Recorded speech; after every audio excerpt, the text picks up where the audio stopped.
এদিকে দ্বিতীয় দিনের মতো চট্টগ্রাম সমুদ্র বন্দর, হিলি ও বেনাপোল স্থলবন্দরে চলছে এনবিআর সংস্কার ঐক্য পরিষদের ডাকা শাটডাউন কর্মসূচি। এর ফলে একদিনেই চট্টগ্রাম বন্দর দিয়ে ৩,৬৮০ একক কন্টেইনার রপ্তানি হয়নি। এসব কন্টেইনারের বেশিরভাগই পোশাক শিল্পের। বন্দরের ইতিহাসে একদিনে এত বেশি কন্টেইনার রপ্তানি না হওয়ার নজির নেই বলে জানিয়েছেন খাত সংশ্লিষ্টরা।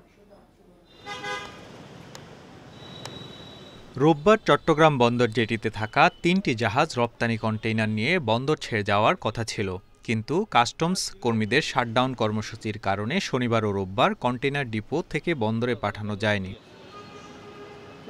আন্দোলনের কারণে চট্টগ্রাম বন্দরের বিভিন্ন জেটিতে দেখা দিয়েছে কন্টেইনার জট। চট্টগ্রাম বন্দর দিয়ে ৩,৬৮০ একক কন্টেইনার রপ্তানি হয়নি।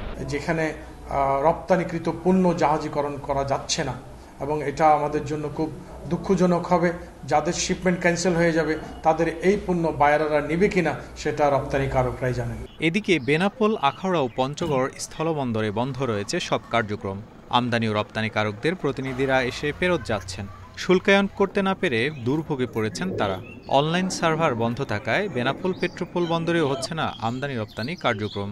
সম্পূর্ণ শাটডাউন করে দিয়েছে। এখন ওই এনবিআর এর সাথে এরা নাকি যোগাযোগ করছে, মানে কি এদের কি দাবি দেওয়া আছে সেই দাবি দেওয়া নিয়ে আমাদের এখন এই হয়রানি। একই চিত্র হিলি স্থলবন্দরেও আমদানিকৃত পণ্যের শুল্কায়ন কার্যক্রম বন্ধ রয়েছে। ফলে বেশ কিছু আমদানিকৃত পণ্য আটকা পড়েছে বন্দরে। গেছিলাম কাজ করতে, এখন কাস্টমস সুপার মূল গাছ লাগাই দিয়ে বাইরে বের করে দিল। এনবিআর এর কমপ্লিট শাটডাউনের কারণে আমরা মাল রপ্তানি করতে পারছি না, আর এর জন্য আমরা বিরাট একটা ক্ষতির সম্মুখীন হচ্ছি।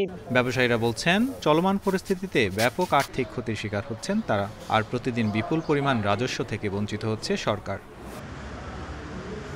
Tarique Hossain, independent news, Dhaka.